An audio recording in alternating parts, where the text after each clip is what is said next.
Ladies and gents, music lovers and friends, you are tuned into episode 16 of the Landmark Show. I've often heard people say that South Africa tends to punch above its weight class. And I can understand what they mean. Because when you look at our military budget of 2022 in comparison with other countries, you can see with we're like a meerkat in a boxing ring with an elephant throwing air punches while foaming at the mouth.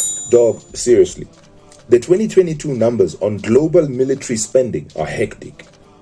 America is at the top of the pile with $877 billion worth of spending in 2022. That's like what?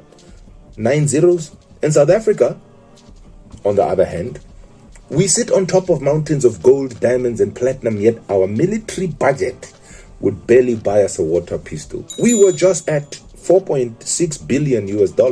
Guys, they call us the world's treasure chest. We have 15% of the world's gold reserves, and we have the world's largest reserves of platinum and manganese.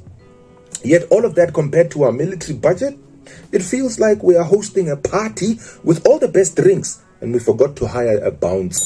It's like walking around with a thick diamond necklace in the roughest part of town with no bodyguards, believing that the street cats are saints. Look at it this way.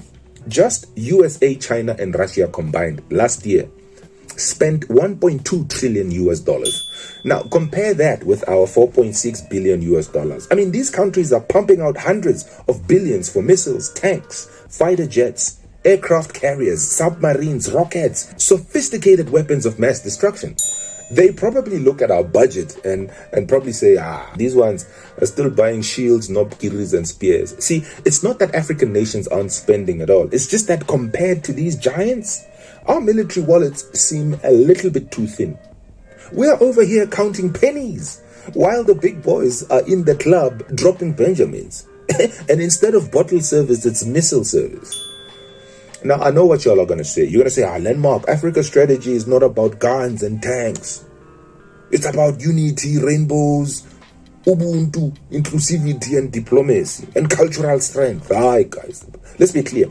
If push came to shove and someone did decide to get brave enough and attack us with our military budget, we'd probably be defending our borders with slingshots and dance-offs. We'd be hard-pressed to push back with anything else than some sternly worded letters and some extremely aggressive dance moves. I'm not saying that we should suddenly spend trillions on military defense. Yes, defense is important, but if we're struggling for basic necessities like education, health, potholes, electricity, and so on, maybe not. And perhaps a future built on the back of education and progress sounds a little bit more appealing than one that's built on the rubble of conflict. I understand. But it's just that the world seems like a very violent place. It's a sobering thought, but maybe it's a call for us to rethink what strength really means. Maybe the future isn't about who has the biggest firepower, but who can build bridges instead of walls. So we shouldn't be burning bridges just yet. But until that day, if any country does decide to flex on us, they better be ready for a war of hospitality.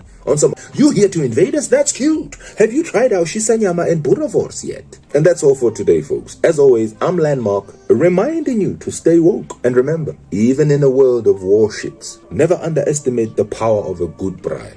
Alright, let's get it, let's find it. I'm Landmark, and I'm out.